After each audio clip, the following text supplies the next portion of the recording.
સ્વાગત છે મિત્રો તમારું આજે આ વિડીયોમાં। તો વિક્રમ ઠાકોરની નવી ગુજરાતી ફિલ્મ જેનું નામ છે તો દુનિયા છે મારી, અને આ ફિલ્મનું ફર્સ્ટ લુક પોસ્ટર છે રિલીઝ કરવામાં આવ્યું છે કે આ પોસ્ટર ખૂબ સારું લાગી રહ્યું છે અને વિક્રમ ઠાકોરનો જોરદાર લુક અહીંયા જોવા મળી રહ્યો છે।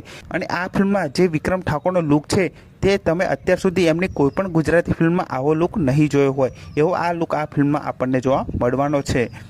તો આ પોસ્ટર તમને કેવું લાગ્યું એ કમેન્ટ કરીને જરૂરથી જણાવજો, અને આ ફિલ્મ જોવા માટે તમે કેટલી રાહ જોઈ રહ્યા છો એ પણ કમેન્ટ કરીને જણાવજો, કેમ કે આ ફિલ્મ હોળીના તહેવારમાં રિલીઝ થવાની છે, એટલે કે આ ફિલ્મનો ટીઝર પણ ટૂંક સમયમાં આપણને જોવા મળશે। જેવું આ ફિલ્મનું ટીઝર અને નવા પોસ્ટર આવશે તો સૌથી પહેલાં તમને આ ચેનલ પર જરૂરથી જાણવા મળી જશે। તો આ વિડીયો ગમ્યો હોય તો વિડીયોને જરૂરથી લાઇક કરી દેજો, ચેનલ પર ન હોય તો ચેનલને જરૂરથી સબસ્ક્રાઈબ કરી દેજો। તો ફરી મળે નવા વિડીયોમાં।